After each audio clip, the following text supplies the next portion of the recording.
uh, John and Matthew from the Samurai Brothers, and I hope you're all having a wonderful week. And it's going to be episode 18 of the Samurai Brothers podcast. And today we're going to be going over some slight highlights from a few international competitions going on, and then after that, Matthew, just want to see how things went on your side. I'm sure you were at an MMA event last night, or at least watching one. And then the Sumo Banzuke, which for those of you who don't know, the sumo wrestling in Japan, the next tournament, which is the July/Nagoya tournament, the rankings have been released. So that means in 2 weeks we're going to have a new Basho/tournament coming up. So going to look at that really quick. And then Matt, just kind of throw back to some One Piece stuff, I guess, as we're now in the first week of the hiatus before the next chapter is going to be released. So welcome, Matthew, and thanks as always for being here.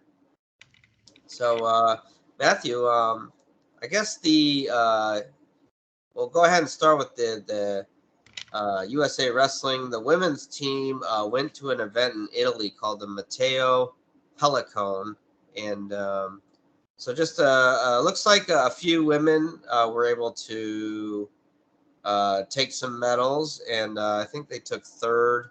You had I'm looking at some of the ones that they had that medal and stuff, and so I'm seeing I guess Yelena Makoyed is the first woman who earned the medal for the U.S. Women's team, and so it looks like she had I'm trying to read where she got through here.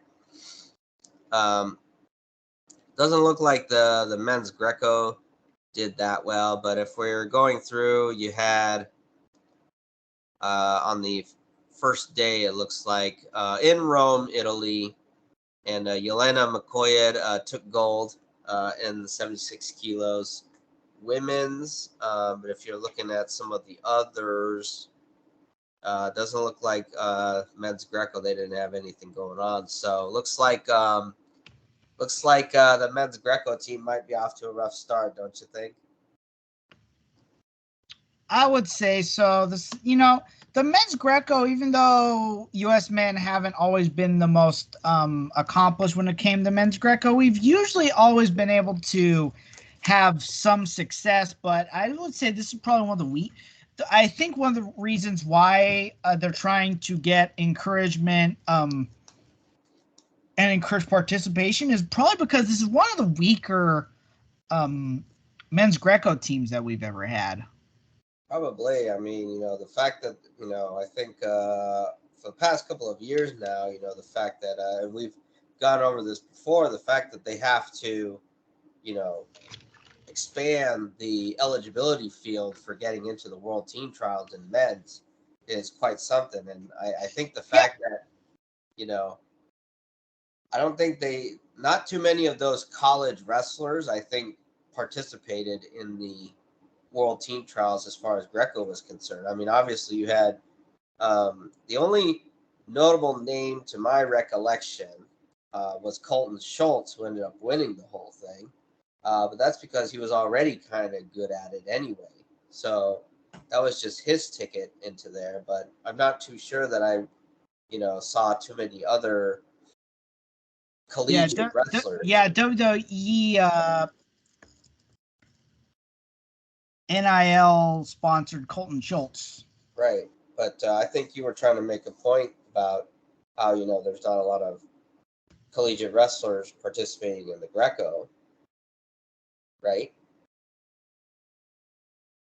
Yeah, and it is kind of it is kind of interesting that right now we have low participation, and then it's I don't think I remember a time when NAI men's wrestlers were ever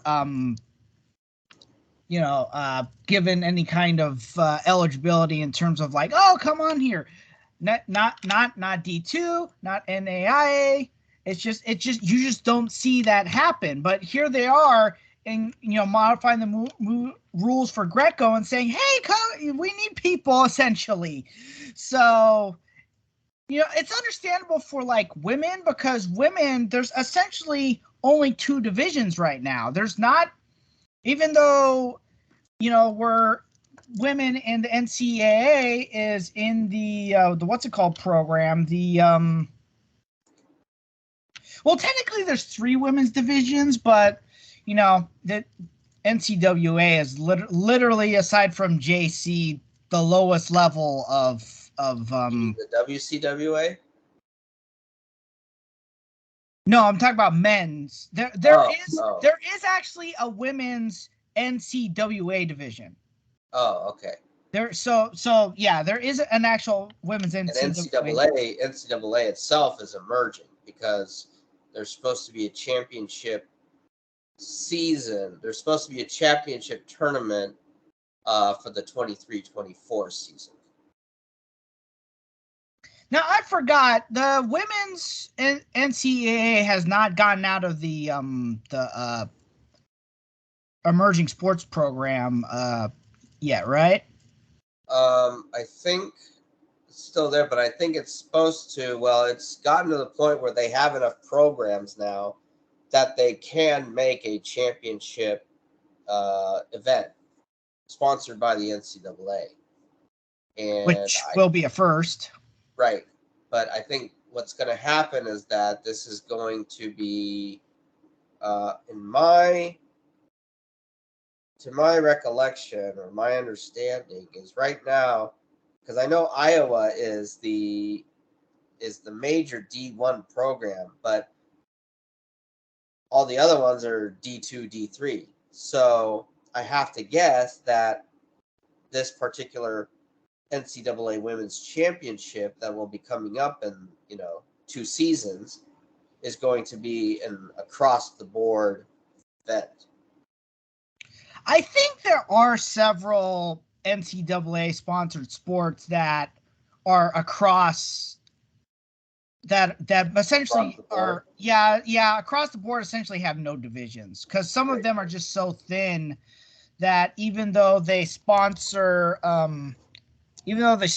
championships, it's just, again, it's so thin that in order to justify having a championship, they have to just put everyone, regardless of level, into one pool. So let me see here. And then the next day that they had, a couple more women were able to medal. So you had, for 65 kilo women's, you had Emma Bruntill. She took silver. At 72 kilos, Skylar Grote took gold. It looks like 59 kilos, Abigail Nettie. Did she? Oh, she lost the. Oh, she's going to. Oh, this one, it has her wrestling for the bronze medal match. Although it looks like they did take an alternate at 72 kilos, Matthew, because I see they have a Marilyn Garcia from California. She actually ended up taking 4th. She almost medaled. So it looks like this was an open event as far as what countries could participate. Because I think I saw there was like Emma Bruntill. She ended up wrestling 2 women from Ukraine. So I think in terms of, who could participate, it looks like. Something I just realized, isn't Ukraine one of the nations that regularly sends a full team? Ukraine has, since it is a former Soviet bloc country, I think it does tend to send quite a few. Yeah, because And this week, I'm definitely going to be trying to actually put together those statistics of the spots. But I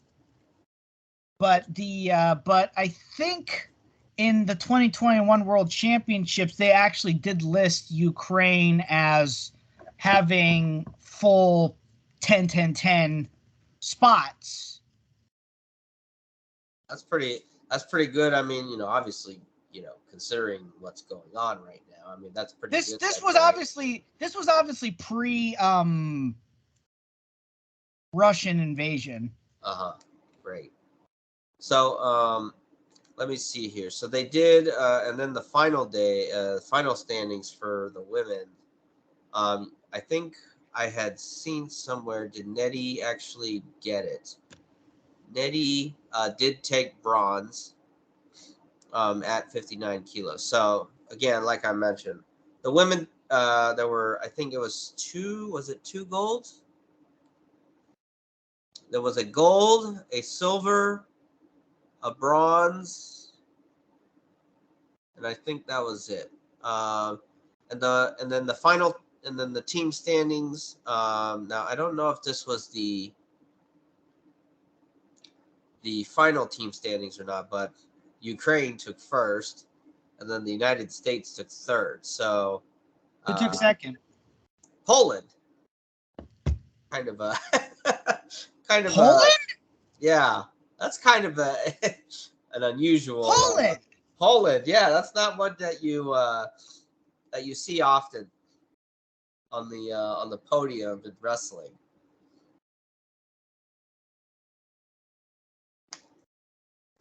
Kind of a like I do. It's like when you think of wrestling, you do not think of Poland. Like when they were a Soviet satellite, the Soviet satellite states had their own sports teams, but I don't recall Poland ever being that good at wrestling. East Germany got good at wrestling, I think. But since they merged, Germany hasn't been especially dominant at wrestling. Oh, so one thing I want to make sure I mention here. Oh, and then Marilyn Garcia, who was third at the 2022 team trials tournament. She was also the 2019 NAIA champion. So that's how she obviously got to go, because she is an alternate. Now, it says here that the Matteo Pellicone is the third ranking series event of the season and will help determine the seeds for the 2022 Senior World Championships in Belgrade, Serbia, which takes place from the 10th to the 18th of September. So this is a ranking event. Here's a weird thing that I think might play into it. I'm wondering if, like the Olympics, where they have multiple qualifying events, I'm wondering if they have something similar for the World Championships. Well, we've been discussing that before. Like you have to, like they said, you have to compete. You have to actually compete in the in your regional. But I'm wondering if there's other tournaments that might allow you to qualify. Yeah, good question. Because it's the only thing that makes sense. Why in the world would all these teams be able to take, like, you've got some, you had some nations take full teams that you wouldn't think of normally. Right. But and it's so, or a good majority. Like let's face it. How India almost took a full team. I think they were like 1 or 2 positions short. Right. When you think of wrestling, how often do you think of India? Actually, I can think quite a bit about India. Well, maybe you're more. Yeah, I've seen. Yeah. Yeah, they wrestle. Well, yeah, I was aware of the fact that they wrestle. It's just that's. I don't think of India. Let's face it. You don't see a lot of medalists from India. Oh, in the World Championships. Medalists In the World Championships or the Olympics. Not very often. I've seen them a few times during my lifetime since I've been following the Olympics, but some here and there. Yeah, but they're not typically who I think of on the podium. Right. So they've got to be, there has to be other competitions, and it's clearly regional because again, you've got these multiple nations who you wouldn't normally think of sending full teams. Like, and I still don't know why Mongolia wouldn't at least try qualifying some Greco. Maybe they're just not that good at Greco. But when the Mongolians are sending full freestyle teams in both sex divisions, I mean, that says something. So there's, just like it said, the seeding, I really do think there's got to be some other criteria.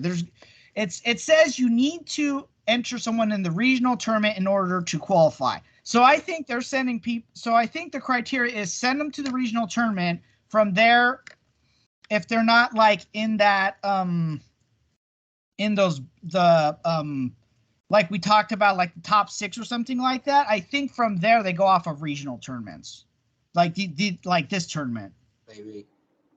Yeah, maybe. Let me see here. I think a couple other events that would happen. So they had the U17 Pan Ams in Argentina. So they had six ladies claim gold, and the rest of the women's team did medal. So quite a strong showing for the U17 women's team. Your gold medalists were Annalise Marilit from Somerville, South Carolina at 40 kilos. Caitlin Valdez from Colorado Springs, Colorado, 43. Isabella Bocanegra from Glendale, Arizona, 46 kilos. Ava Ward from Centralia, Missouri, 49 kilos. I'll get to that. Perseus Gomez from Denver, Colorado, 53 kilos. And Michelle Rebish, I think, Washington Township, Michigan, 69 kilos. So, Matthew, Centralia, Missouri, how far was that from St. Louis? I don't know. Okay. Well, wait a minute, Centralia. I'm trying to remember. Was there anyone? I don't know if there was anyone from. I'm trying to remember if there was a college that we went to that was in Centralia. Uh-huh. Oh, speaking of which, did we read over the sad news about Hannibal LaGrange getting let go? Hannibal LaGrange. Not yet. I have not heard that. Okay, so I read a while back that the Hannibal LaGrange men's team, I don't know if they have a women's team, but definitely the men's team is getting cut. And which school or division is this? Is this They're NAIA. Oh, NAIA, okay. They were the school that we were always guaranteed to get an easy dual win in, even though I never won, and I never won wrestling a Hannibal LaGrange guy. But so yeah, it's like they came into our house, we won easily. We went to their house, they won easily. They never had a full lineup, I don't think. They always had at least one or two forfeits. If they let him go solely because of lack of participation, I'm surprised that they didn't get let go sooner. Well, I gotta imagine it probably. Normally, what'll happen if a program goes on for a long time, even if it's not yielding results, one of the reasons why they won't cut it is because if the head coach is there for a long time. So, that'll happen quite a bit. So, another thing that happened, I think someone was like bankrolling the program. Yeah, if you lose your sponsor, yes, that will definitely affect the program. Well, yeah, I think. Yeah, but the reason was this same article said that there's another school that's starting up wrestling in Missouri. Within that area. Where was Hannibal LaGrange? Hannibal LaGrange, I don't know if it was north, south, or west, but it was because St. Louis, so Mobat by default's in the almost as far east as you could go in the state. Hannibal LaGrange, named for I think the city of Hannibal LaGrange, it was a small town. It was like a little boony town. It's similar to Lemoore. So you had to go east. I would like to say, yeah, you had to go east. Okay. Yeah. I mean, it's either you lose, it's not you lose your coach or you lose your sponsor. Definitely. Yeah. I mean, I know that Golden West. The coach left and they cut the program. Oh yeah, Dale Defner, who was that's coach similar. There. That's similar to what happened with Pensacola Christian College. We haven't talked about. I don't think we've talked about this, but so on the program. So once upon a time, Pensacola Christian College had a wrestling program. The original association they were in was the National Christian College Athletic Association. They once had a wrestling division. Then after the 1997 season, the NCCAA dropped wrestling altogether. Yes. The NCCAA, of note, is not an exclusive division. There are NCAA and NAIA programs both in the primary division, but also in the rest in the in the NCCAA. And the thing is, for those who don't make, believe it, they do actually have some national tournaments, and it's specifically for the schools that don't make it to their primary association's tournament. Like if a NCCA member association school doesn't make it to the NAI tournament or whatever division of the NCCAA tournament, they can go into that tournament. And it's been very interesting because they do have a football division and they have a bowl game. And there's been several times where an NAIA or against the NCAA football team has gone against each other in that bowl game. But anyways, I regress. So Pensacola Christian College had won several national championships, but at that point there were only 6 schools. So if you're the best school of the 6, it's easy to win. So the NCCAA cut wrestling, and that's when Pensacola Christian College moved into the newly formed NCWA. At which point they won 1 or 2 national championships, and then bigger fish started coming in there, but they were still in contention. They always had All-Americans. But anyways, Jim and Dave Hazewinkle, they were actually they wrestled in the Army, and they were actually multiple-time Olympians. But the Hazewinkle brothers coached at Pensacola Christian College.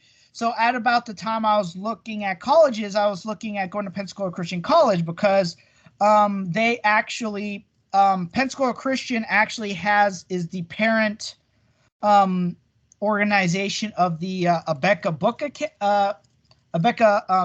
homeschooling materials, the Abeka Academy. So because of that college income, I think it's still pretty cheap even nowadays. It's below $10,000 for your entire 4 years. Below $10,000 education. How many places? Most state schools don't even know guarantee that. You may even do like a few, like at minimum, you might even do just 2 years at community college and then at a state school, and you wouldn't get that cheap of an education. Yeah, I think my total education, because I went through community college, 3 years of community college, 2 years at a 4-year, and the 4-year, each semester the tuition kept growing. Like, I think by the time of my last, and actually that was 4 regular semesters plus a summer class, actually, and I think that was something like 2 summer classes. So, and the summer class you had to pay. You didn't just pay per class; you paid for the summer, which they were charging you, full-time tuition for part-time classes. Something like, I think at that time it was like $1,600 or $1,800 just for, to take a summer class at a 4-year. So the fact that, you could do, $10,000 at a private school, that's pretty something. So I'm not surprised that Well, depending on the private school, if you get scholarships, it can actually be as cheaper than a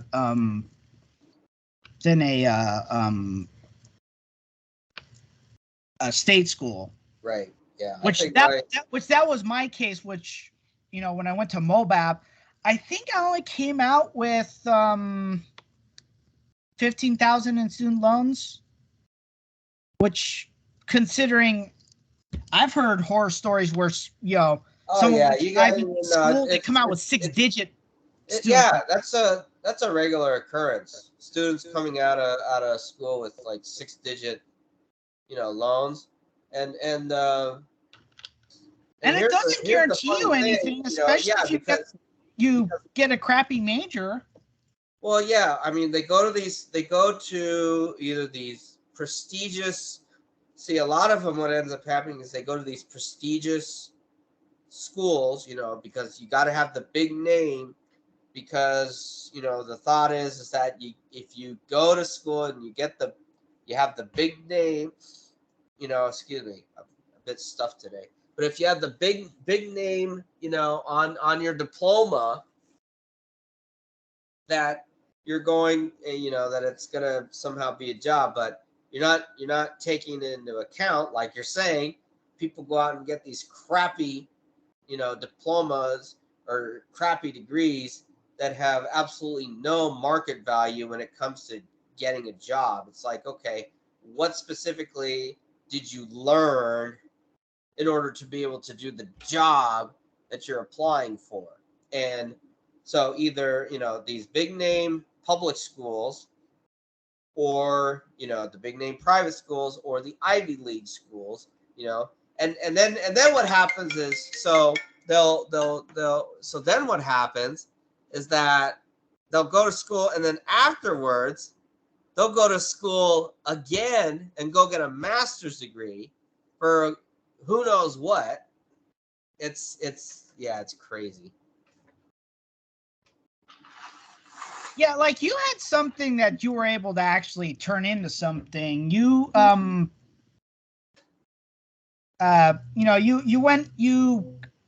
got a degree in Japanese, right? I did get a degree in Japanese, but I got lucky. Because I got picked up by, well, you got to remember, around the time that I graduated, we were in that recession, back at the turn of the decade. But yeah, I was lucky that I got picked up by a Japanese company. Yeah, you were lucky. I wasn't. Being able to speak Japanese was key. I didn't really have I didn't really listen to mom and dad and get like a minor in something, so I was stuck on that for a couple of years. Well, like, for example, me, I went in studying social sciences. My goal was to become a history teacher. I finished, realized that's not exactly what I want to do, and all of a sudden, it's like my degree is worthless than anything else. Fortunately, recently, I've been able to turn that into an administrative assistant position.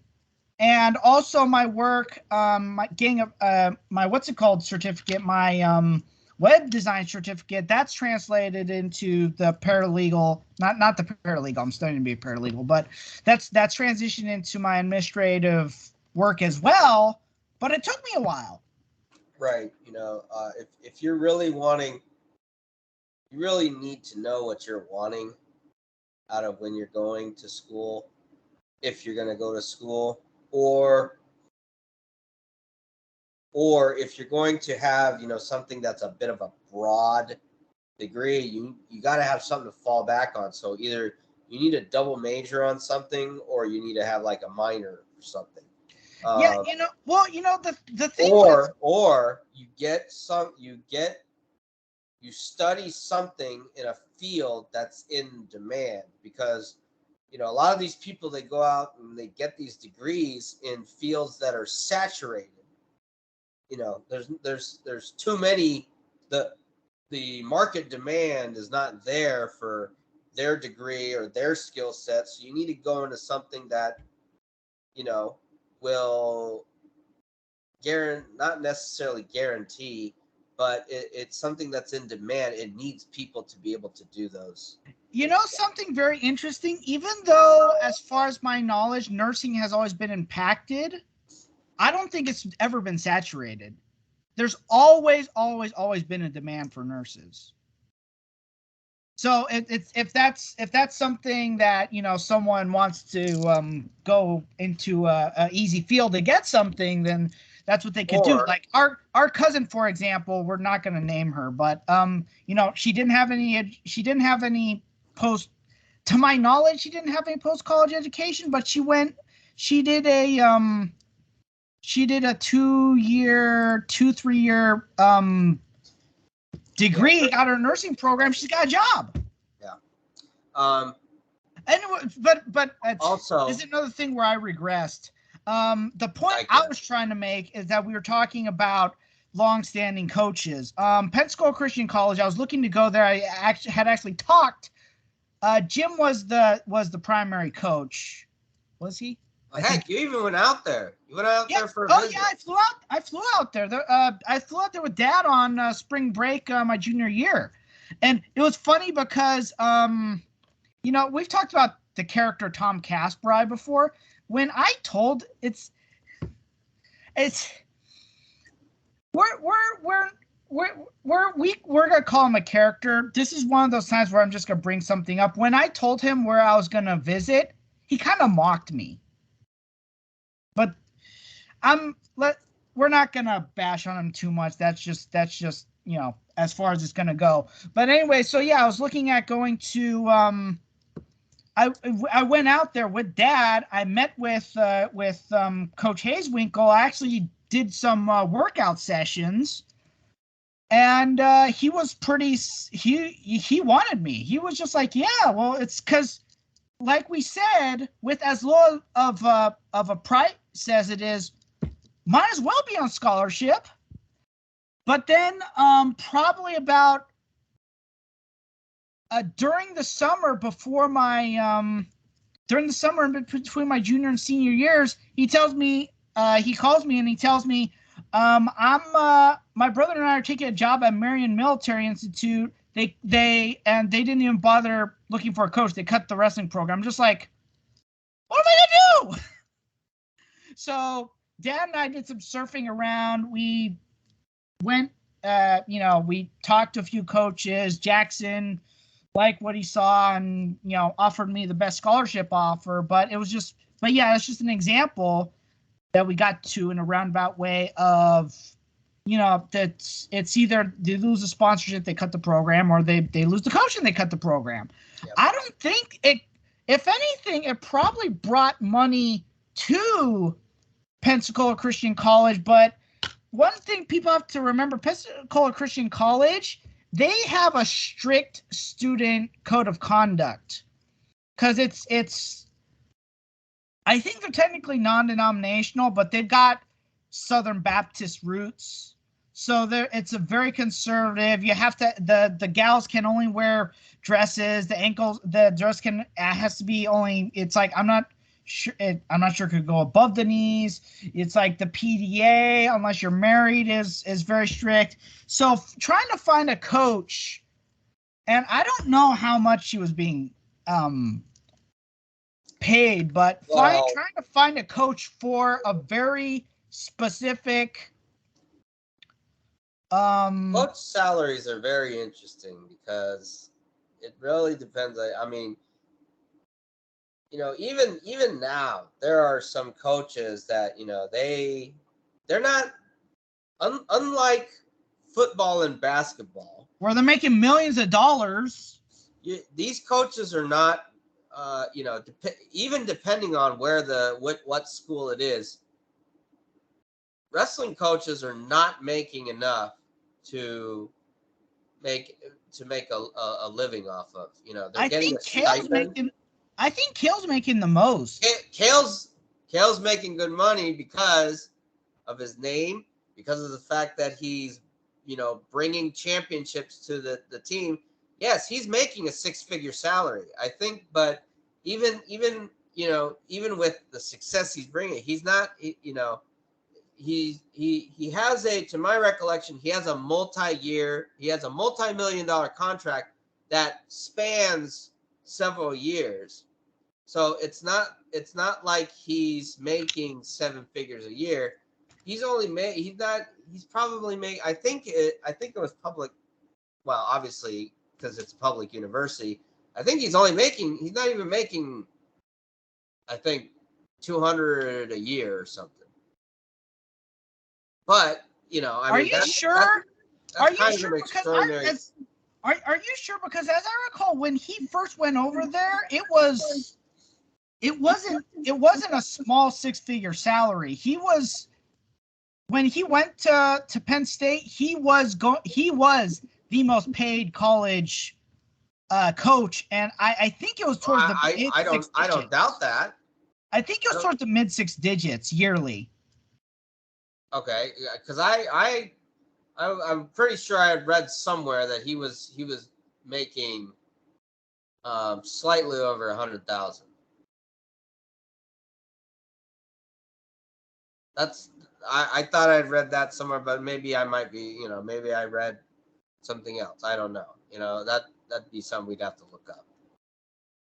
But yeah, you know, the thing is that a lot of coaches, you know, that they take a stipend, you know. Well, another example, all to back you up. Jackson at Mobap, he doesn't just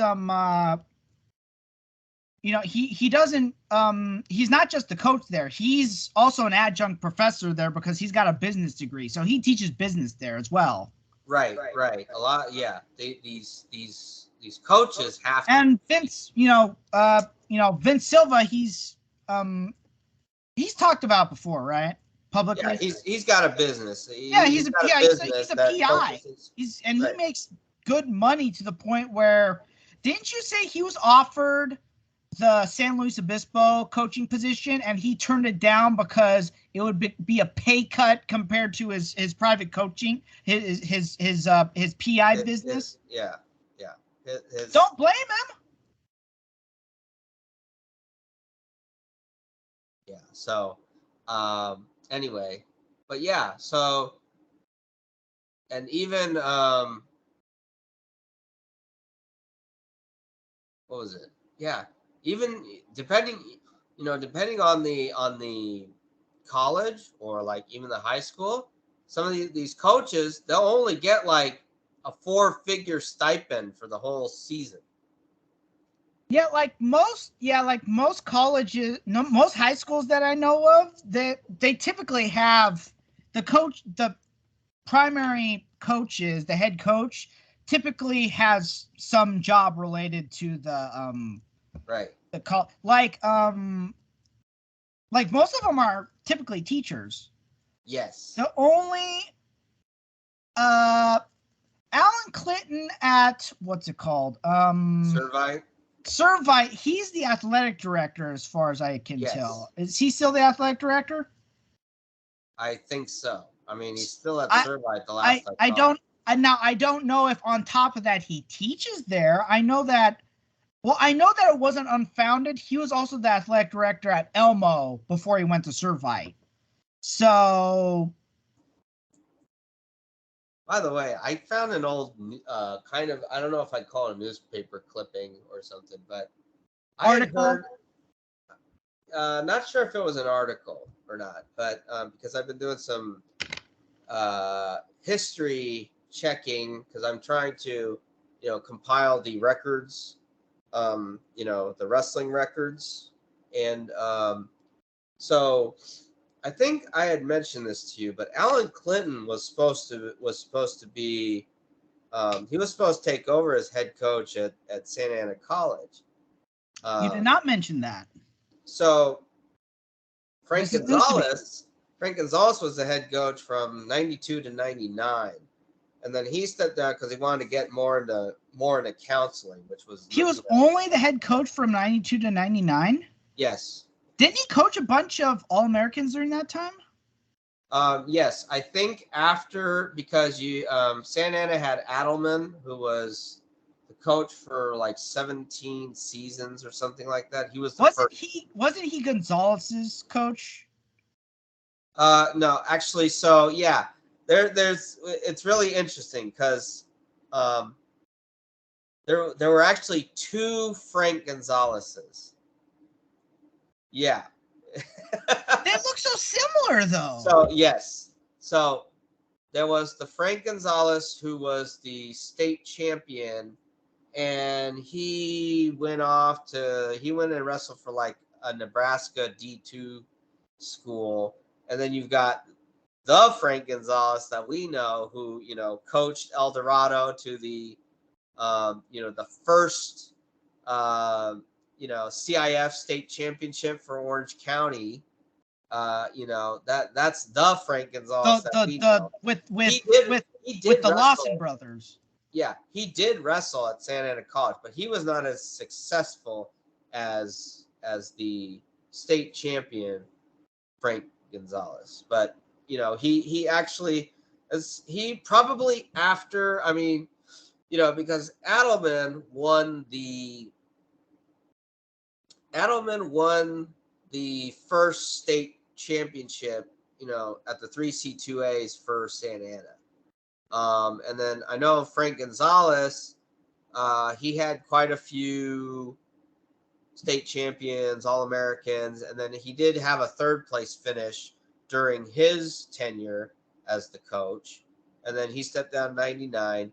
And then Alan Clinton was supposed to take over for the 2000 season, but he relinquished that duty before the season even started. So I think that's how Vince Silva got into the head coach role. We should interview him. He seems like an interesting guy to talk to. Vince Silva? Or...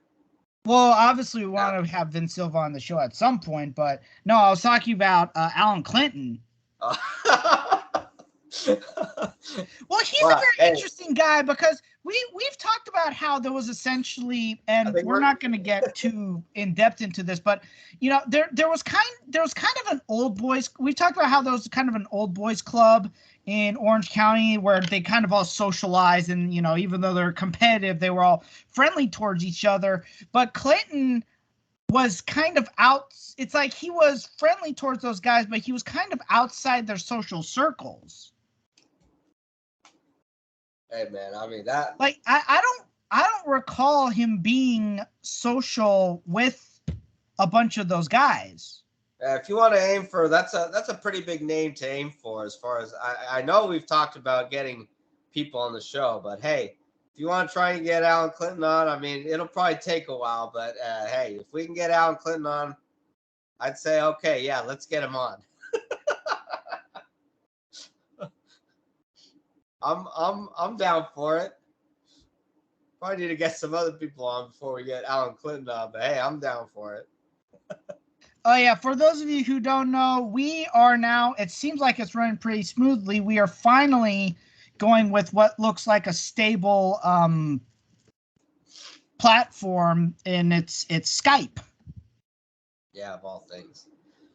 So Matt, I think we'll close out the wrestling. Yeah, you 17 women. U17 women. Yeah, I mean they pretty much dominated. I mean, all you have to do is look at the team standings. 225 points. Second place was Brazil with 124. So not much to go on there.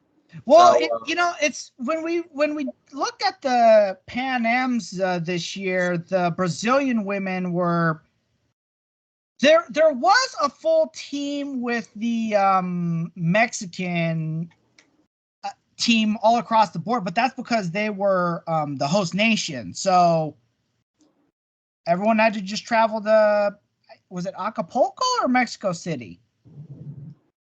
I think it was Mexico City. Yeah, everyone just had to travel to Mexico City. Whereas, I genuinely wonder if Brazil's wrestling being being up there, I wonder if that has to do with the Brazilian Jiu-Jitsu background. Maybe. So, all right. So Matthew, was there any MMA events going on last night? Okay, so let's see. Okay, so last night there was UFC on ESPN.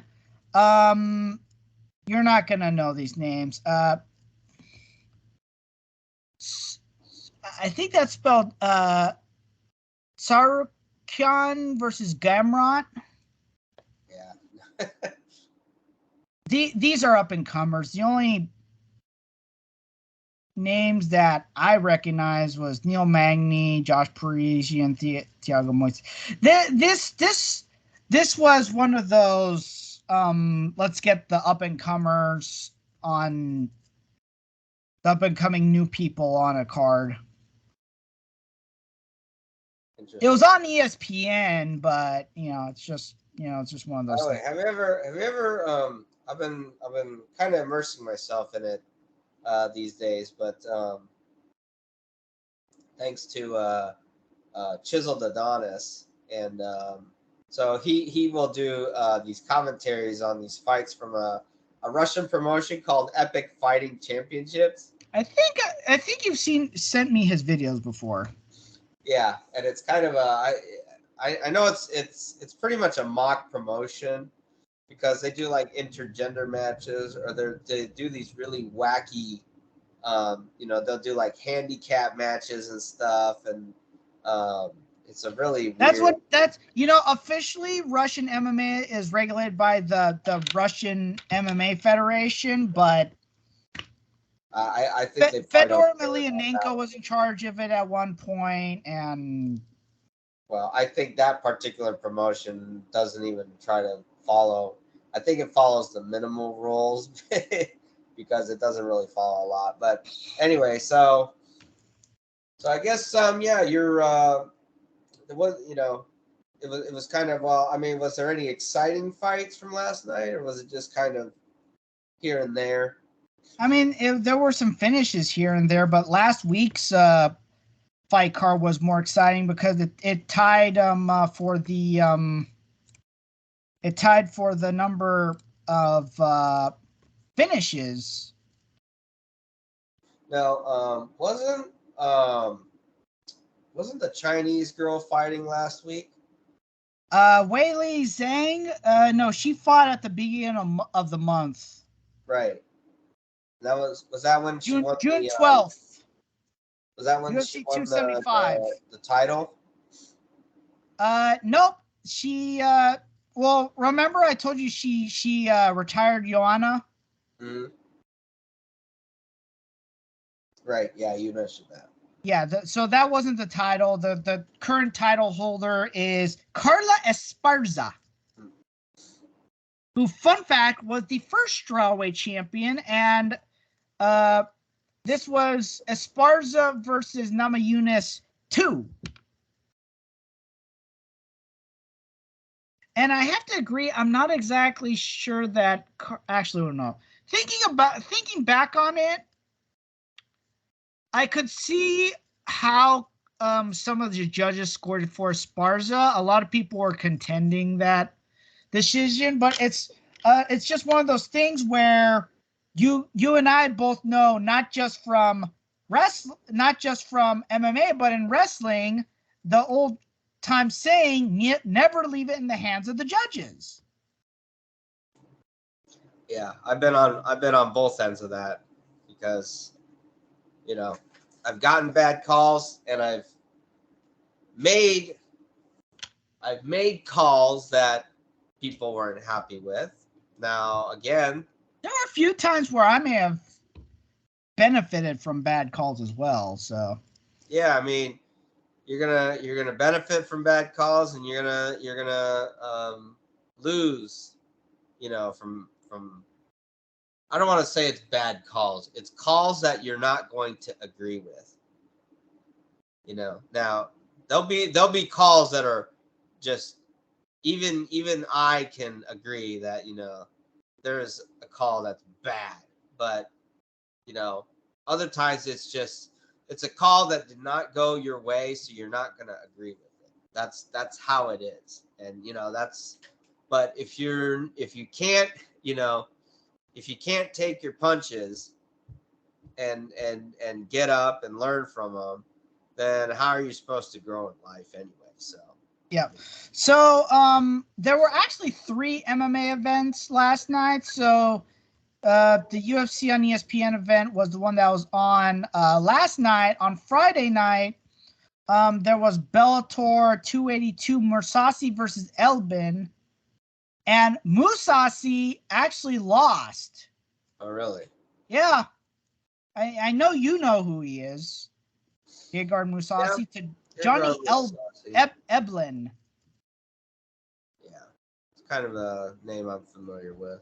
Yeah. There were some fights in the bantamweight Grand Prix quarterfinal. I don't think you're gonna recognize any of these guys. Right. Then in the Professional Fighters League, 5. I don't know why they call them specific events for the season. This is PFL 5 for the 2022 season. Okay, kind of going off. There was do you remember how Rising was able to get Floyd Mayweather to go over there, and they had him fight Tenshin Nasukawa? Isn't there another one of those exhibitions happening? Yeah. They've got Floyd set up for another fight. And if people pay him, he'll box. Yeah, so he's gonna be going against.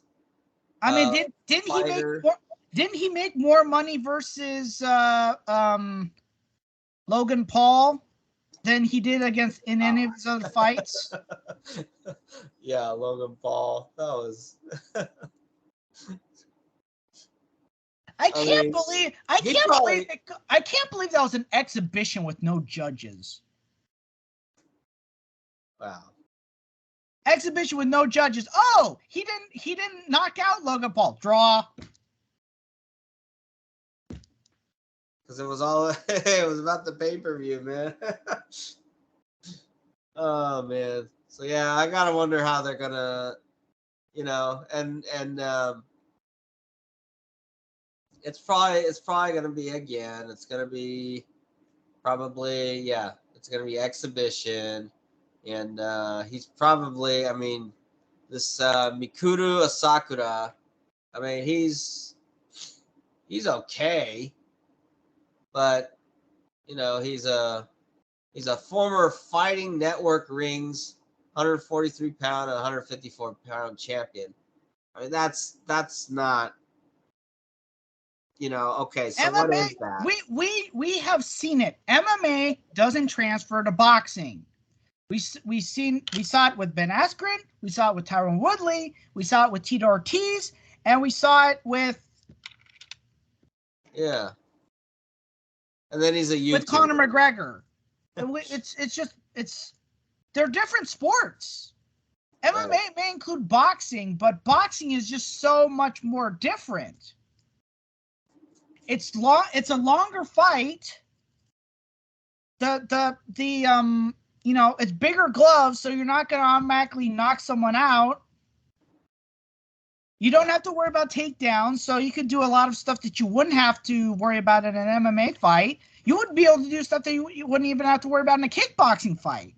Like, if it was even a kickboxing fight, Conor McGregor would have had the advantage. Because he would have been able to throw the kicks.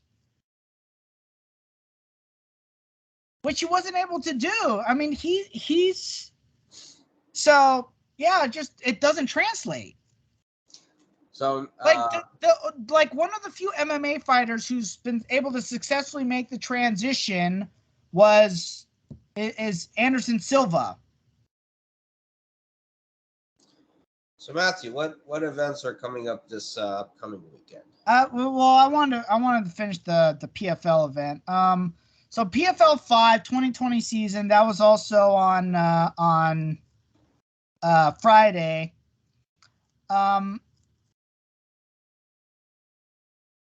In the main event, Matthias Chauvel upset Bruno Capelozzo in a decision, but here's where it gets interesting because of the what's it called format, the season format, and the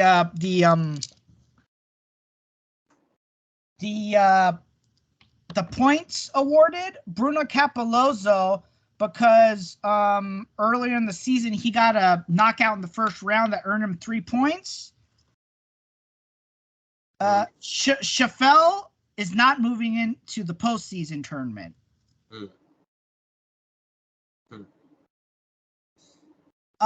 But then in other news, Stevie Ray upset Anthony Pettis. Oh yeah, I heard he was fighting this weekend. Yeah, Anthony Pettis has done far better this season. Huh. Because last season, he admitted that he was underestimating his... The problem with Anthony Pettis, he has to be very motivated in order to do well. Last season, he wasn't motivated. He just come out of the UFC. He was on a new contract, and he didn't do well, didn't even make it into the postseason. This year, he's the number 1 seed, and he has a chance in the first round to avenge that upset. It's been a very interesting season because you had fighters get injured. They brought in substitutes. The substitutes did so well that they're in the quarterfinals after winning 1 fight. It's been an interesting season.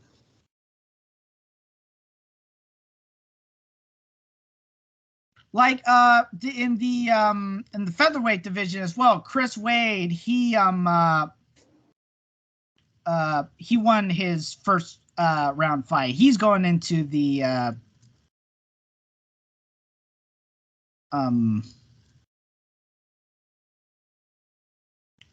postseason tournament. Good for him. But then you had guys like Lance Palmer, who was a 2-time champion. He only got a decision and didn't make it. Whereas you had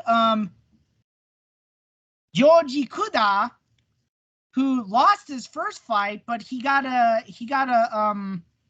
first round knockout on Friday. He's in the postseason. Oh, here's another guy who you probably will recognize, Bubba Jenkins.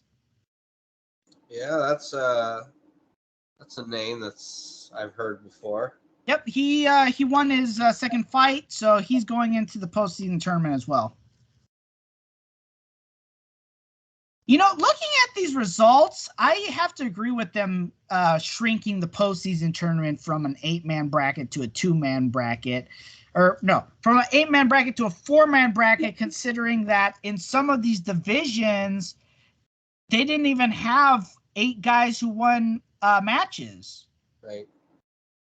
So this I agree. This is a better way to do it. But to answer your question, this coming weekend, PFL 6. You have the women's, the golden girl of the PFL, Kayla Harrison, going against Caitlin Young, who wasn't even supposed to be in this season, who's stepping in for an injured Julia Budd.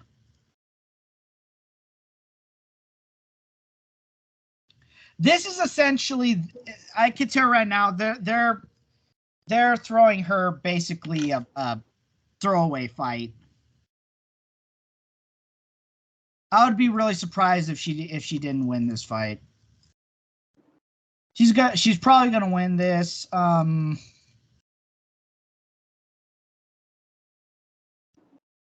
then in the co-main event, you have Rory McDonald. You should recognize that name.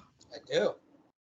Going against Sabido Sai, which it's like, I know that they probably, I know that the seeding is supposed to be random, but there's times where I just look at him just thinking, I don't think that's coincidence.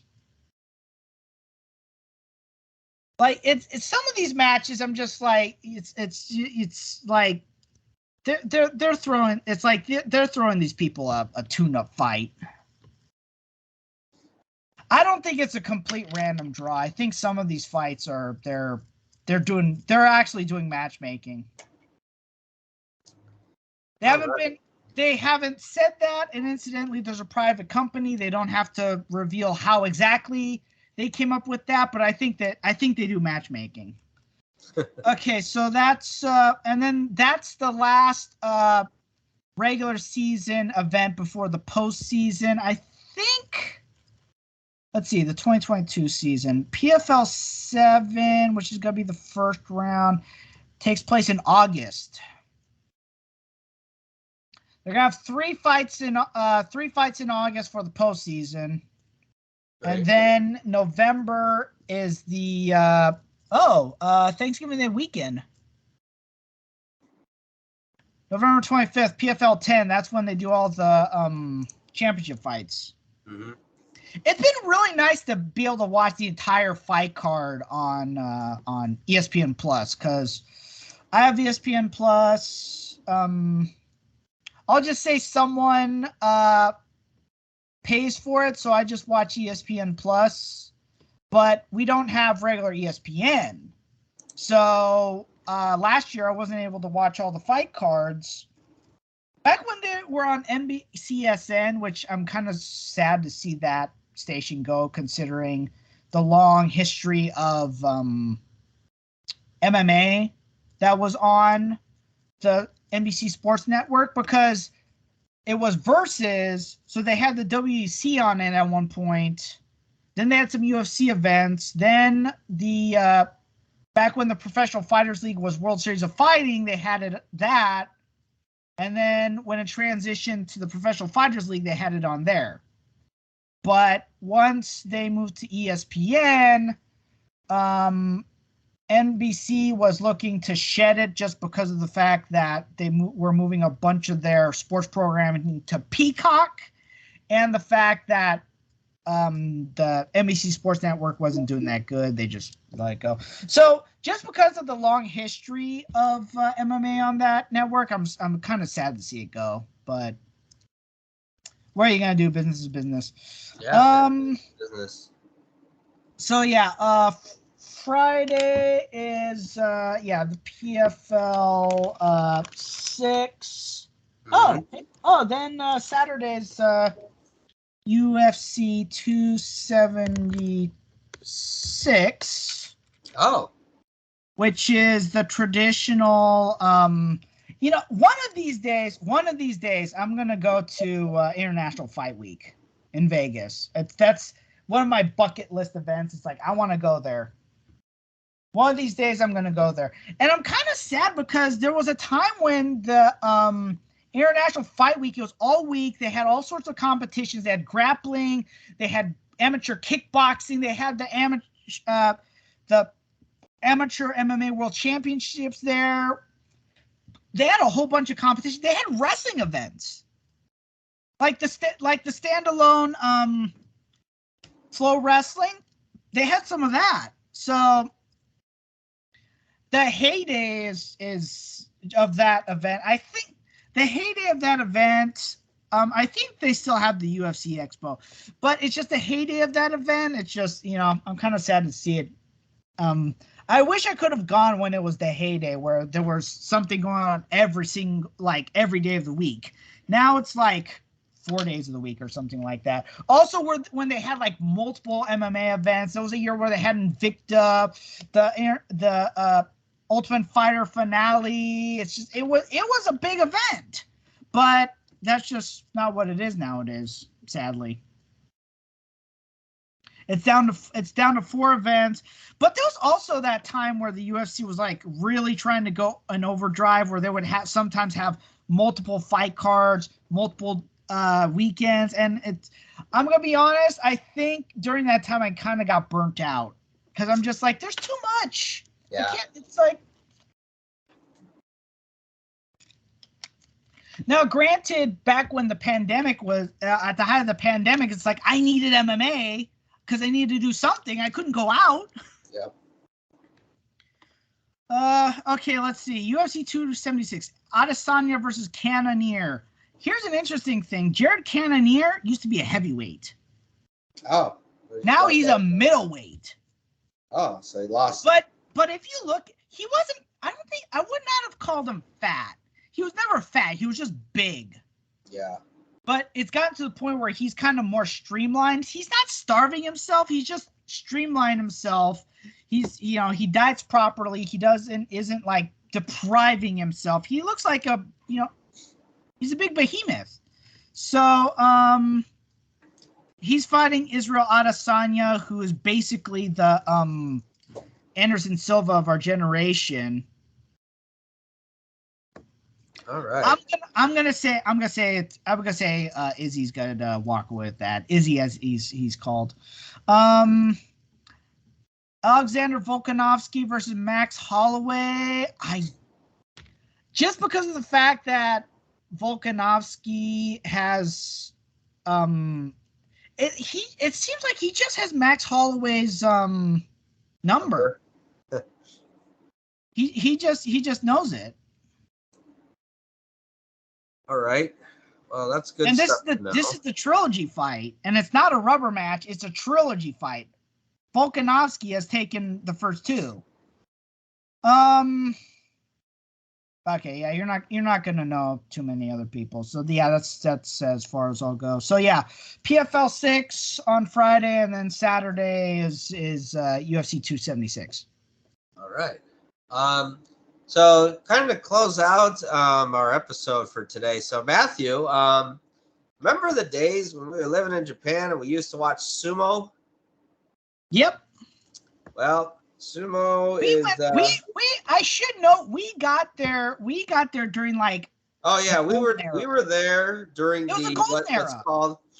We were there during what was called the Wakataka boom, and that I think was the pinnacle of sumo popularity in Japan, because they'd have full houses, whether it was in Tokyo or whether it was at the regional tournaments, Well, because you had the rivalry of Takanohana and Akebono.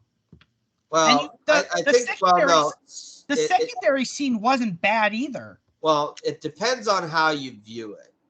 From our perspective, yes, we saw it was Takanohana versus Akebono, but to the Japanese, you also have to throw Wakanohana, who was Taka's brother, older brother. Yes, because it was these two guys who were the sons of Takanohana the first, who was a very popular wrestler back in the 70s, you know, and in turn he was the brother of Wakanohana the first, who was a popular Yokozuna in the 50s. But you know, these guys, you know, these guys were like the, you know, the good looking, you know, pretty suave athletes and stuff. But yeah, they were taking on like Akebono, you know, Musashi Maru, you know, and Takanohana had, I think back in 93 or 91, it was 91. And he had beaten Chino Fuji in what was like this passing of the you know, the torch. Match, so to speak. But well, you know, it wasn't just you know, you had isn't their actual name Hanada? so yes, their family name was Hanada. Yeah, so you had the I'll just refer to them as the Hanada brothers. You had the Hanada brothers. You had Akebono, who was the first foreign Yokozuna. You had Musashi Maru, who became the second foreign Yokozuna, and he did pretty well for himself. You had Konishiki coming off of his prime. He was still there, but you know, he's still the heaviest foreign born. He is the heaviest. No, not anymore. Actually, that was someone who passed him up. He was the heaviest sekitori, which is basically the heaviest salaried wrestler, and what was it? It was like 200. The Russian guy never made it to Juryo. Yeah, the Russian guy Aurora never made it to Juryo. Yeah, but you also had Mainomi, who actually had to get yes. Did they put saline on top of his head? He inserted silicone because he didn't. Yeah, in order to meet the minimum requirements, he got a silicone implant on his head. Yeah, he was the smallest sumo rikishi at the time. He was the smallest sekitori. You had Mito Izumi, who was known for doing these like giant. It was quite a time. let's put it this way. It was the attitude era of sumo, in that you had all these personalities. There wasn't room for the top, but there was certainly room all across the card for these guys. Not to mention all the up and comers who were. Yeah, because I think what was it? I think did you like Konishiki or Musashi Maru more? I like Konishiki. Konishiki was my favorite. Musashi Maru was my second. Because I know. Dad liked. Sadly, I never got to meet either of them. Dad liked Mainomi. He called Mainomi my main man, Mainomi. That's how he called him. And I don't know. I didn't really. I think I liked Konishiki too, but it was when Tochi Azuma the second, when he came up, I really liked him, and so that's why I was a big fan of his until he ended up retiring. But anyway, so yeah, I think it's just you know, that was a different time. And then, you know, after all those guys were gone, and well, at the very end of that era of those guys, you had Asashoryu.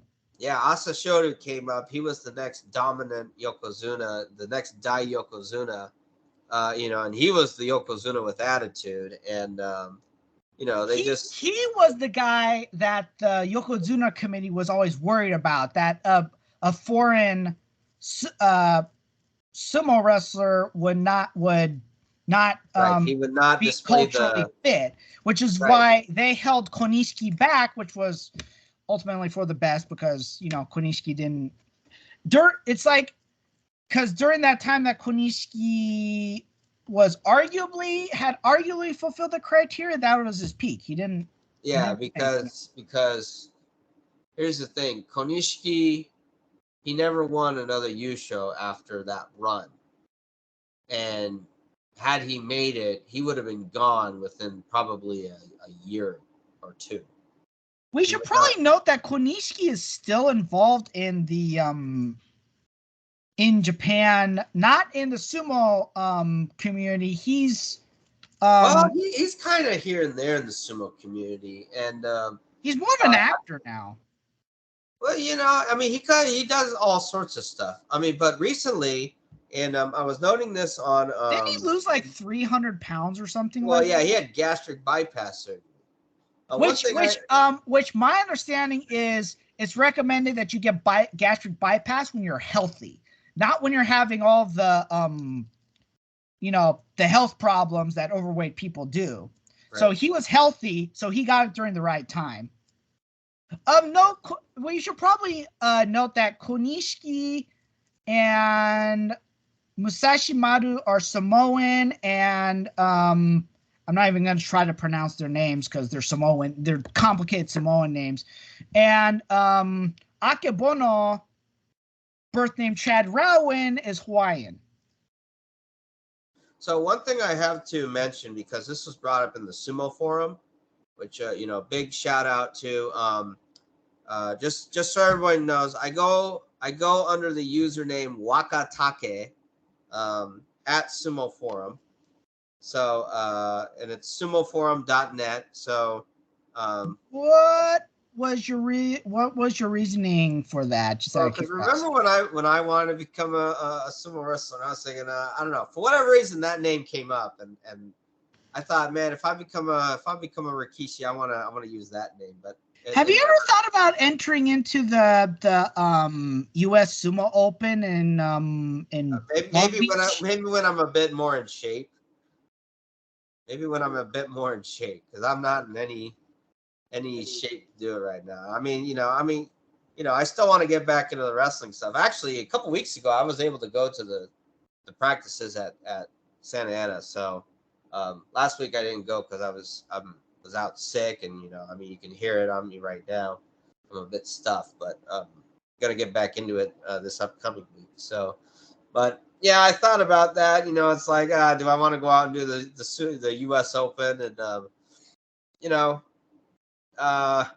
maybe. I mean, they do it out here in California. So anyway, where were we going? So we have official sumo records. Oh yeah, we do. I think it's like 1-1. We both went 1-1. Well, because I think you won the one match, and then you lost your next match, right? And same thing with you? Yeah, same thing with me. I thought you went one match. I was in a bigger bracket. Oh, okay. Yeah, so you were able to get one round ahead of what I did. Anyway, but just a quick finish on Konishiki was that there was a forum member posted how there was an event that Konishiki held to celebrate his having come to Japan, his 40th anniversary of having come to Japan.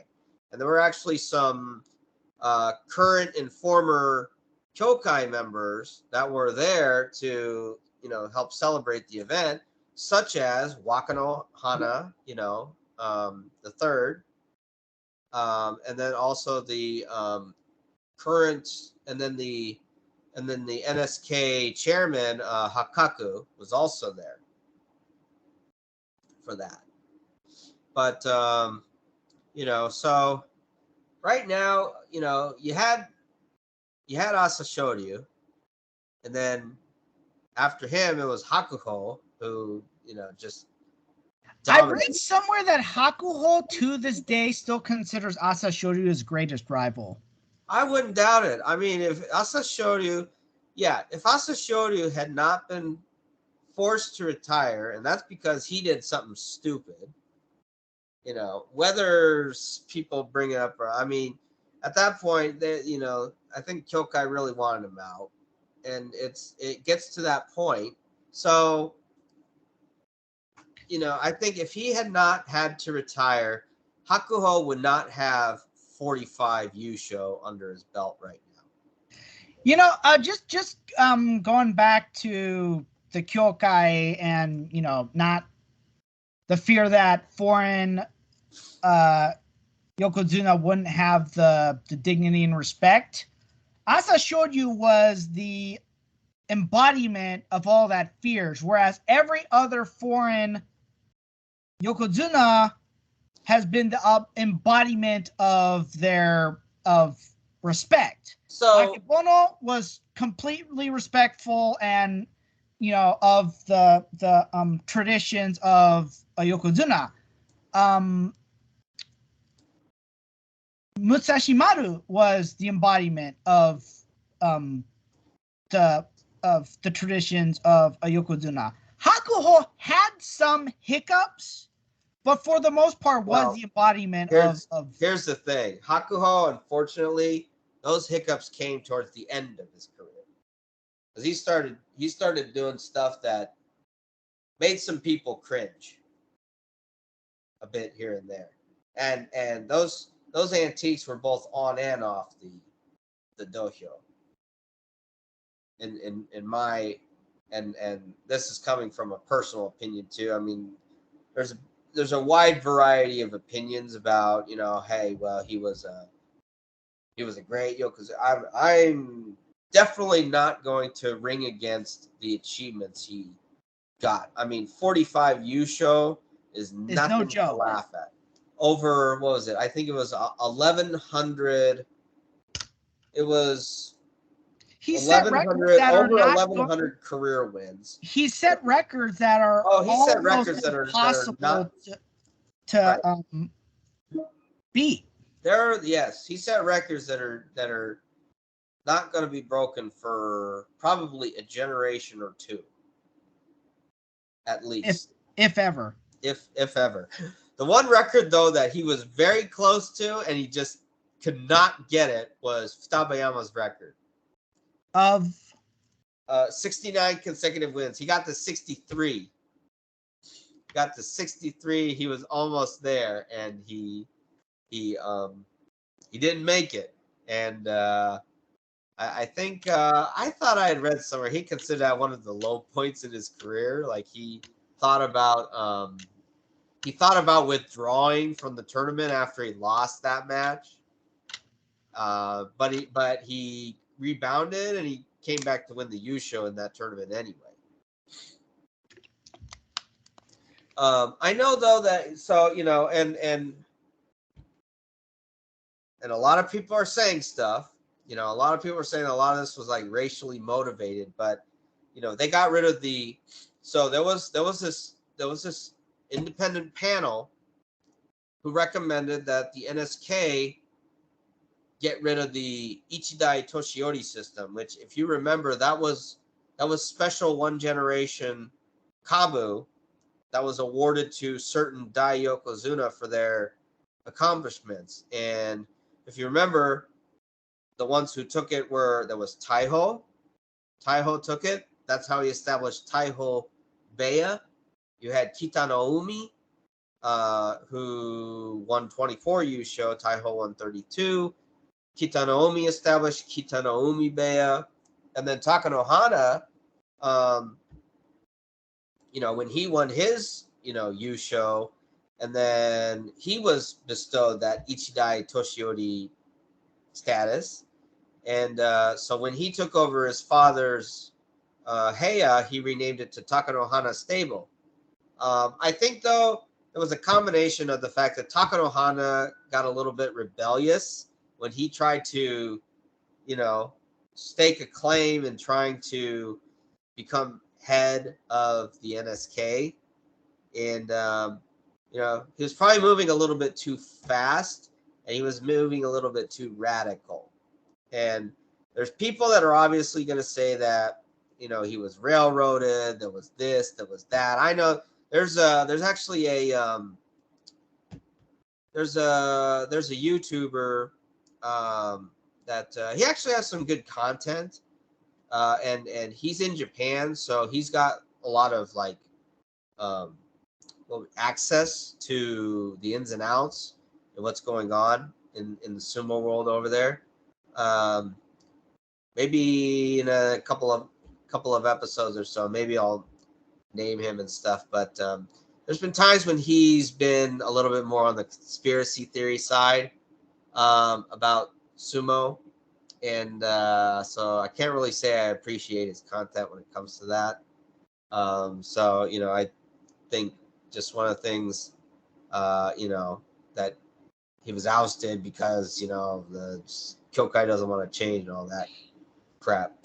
But I think Takanohana's conduct was probably one of the reasons why they decided to get rid of the Ichidai Toshiori. And Hakuho's conduct was another reason why. So you got people saying that the Kyokai getting rid of the Ichidai Toshiori was because, you know, it was racism against Hakuho. That may or may not be true because, hey, you know, it's like, hey, you know, they've been showed up by a gaijin for the last, you know, 15 years or so. And there's nothing that they could do about it because, you know, he keeps winning. But the thing is that, well, okay, if you want to prevent him from winning, maybe you guys need to raise up some good and hungry Japanese wrestlers to be strong, to win. And the thing is that even after Hakuho is gone, you have Teruno Fuji. And Teruno Fuji is a miracle show in and of himself. I mean, you know the story of Teruno Fuji, right? No. So Teruno Fuji, he got to Ozeki back in 2015. And then I think the next year or so, then he got injured. And instead of taking time off to heal, he would keep entering tournaments. He'd barely make, you know, Kachikoshi. And then he would come back the next tournament, and then he would have to pull out from injury or he'd have a losing record. So then he'd be Kadoban, which would force him to come back the next Basho to try and save his Ozeki rank. So he was doing stuff similar to Hakuho in that he should have just rested up, but he just kept trying to. Yeah, well, Hakuho had the benefit of being at Yokozuna, so that's why Teruno Fuji at that time didn't have that benefit. And so what ended up happening? Well, it got to a point where Teruno Fuji was just so battered up. His knees were, you know, not good. And it was later discovered, you know, he'd been battling diabetes among some other things. And so it got to the point where he lost his rank, and then he couldn't compete? Continue. Yeah, he couldn't compete. So he dropped all the way down to the unsalaried ranks. From Ozeki. And Ozeki. And he didn't just drop down, he dropped down to the Jonidan. And you know, that's the fifth division. Isn't that the bottom? That's the fifth division. The second from the bottom. So people thought he was going to retire after he dropped, but you know, he kept going. Surprised a lot of people. I would imagine that at those lower levels, once he came back, he was just plowing through those guys. So the first tournament he came back, what ended up he would go. He went 7-0 in the first tournament, and then I think but he did not win the playoff. So he didn't actually win the Yusho of that division.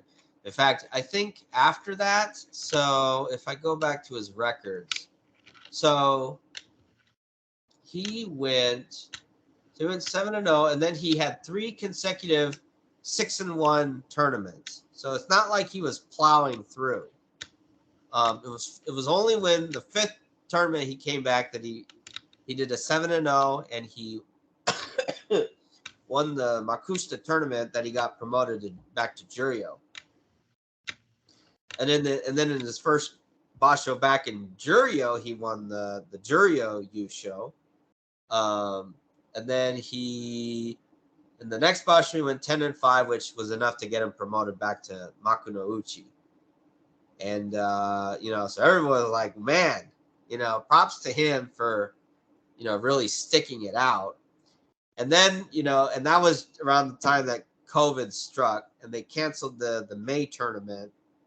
But then he won the Yusho, the Makuuchi Yusho, And this was around the time that you've got Hakuho on the decline, and then there's no one strong at the top. So that's where he ended up making his drive, and he is the Yokozuna now. He effectively replaced Hakuho, and he's at the point where he's won 7 Yusho now in the last 2 years. So yeah, it's there's and with Hakuho out, he's the top the one dog. He's the one sitting at the top right now. And he's Mongolian too, right? He's Mongolian too. Yeah. But he intends to stay on. But see, the NSK and also the YDC, the Yokozuna Deliberation Council, have a lot more how would I say? They're not biased. Prejudice? No. They have a lot more favorable views of Teruno Fuji than they do of when Hakuho was active, because Teruno Fuji, like Akebono, like Musashi Maru, like Hakuho at the beginning, is embodying that Hinkaku, that quality, embodiment of a Yokozuna. So, and it's bad because right now you got 3 Ozeki.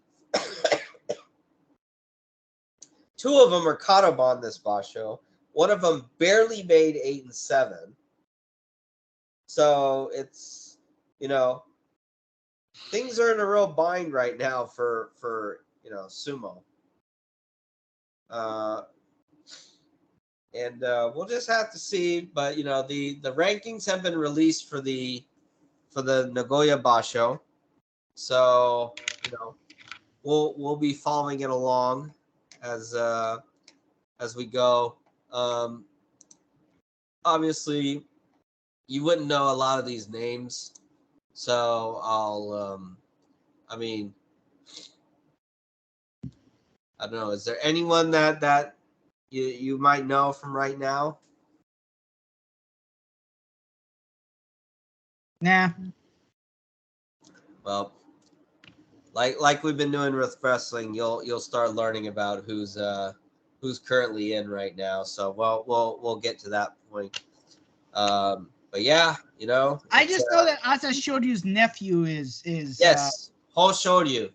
He's the East Komusubi. Is the "du" at the end the same kanji that they use for Asa Shoryu? Yes.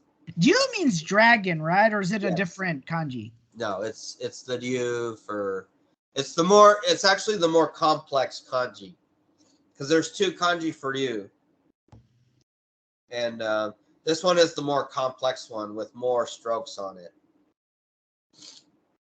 So Asa Shoryu, what did that translate to in That one translated to morning blue dragon, because it was Asa for morning and then owl for blue, but they pronounced it Sho. Okay. And so what is his nephew's So Ho Shoryu, the Ho is the kanji for, so the Ho is that's actually Yutaka, which I think that has to do with like good harvest or something like that. So the good harvest blue dragon? Or the harvest blue dragon? Yeah, it's like, well, okay. I'm looking it up right now. The kanji means rich, which That would be not so much like rich as in wealthy, money rich. This would be more like abundant, like bountiful. Abundant, right? A rich harvest, an abundant harvest. So it's like so it would translate to abundant blue dragon or harvest. So no, the show in this case, stands for like rising. So bountiful rising dragon? Probably. Okay. Yeah.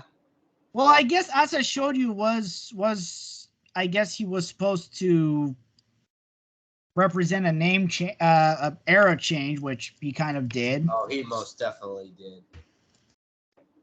His I think the Asa showed you can be considered to be the Stone Cold. Hakuho is probably the Rock.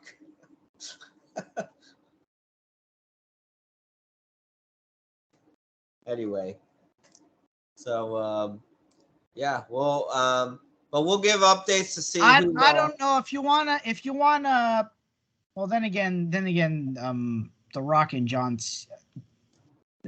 Then again, well, I was gonna say it would be more like John Cena because John Cena has the record of the number of pro wrestling world titles. But then again, I was like, oh wait a minute, he and Stone Cold never had a match against each other, whereas The Rock and John Cena did.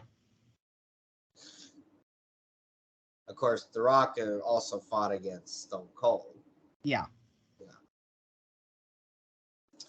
All right, but that has more to do with the fact that Stone Cold's injuries just put him out earlier. Right. Well, I think we'll go ahead and wrap this up. And so I think there's going to be a lot going on. MMA events, wrestling events, sumo events. One Piece is on break, so I was thinking we were going to try and discuss stuff, but I think we'll save that for another week. So, as always, Matthew, where can our audience find us?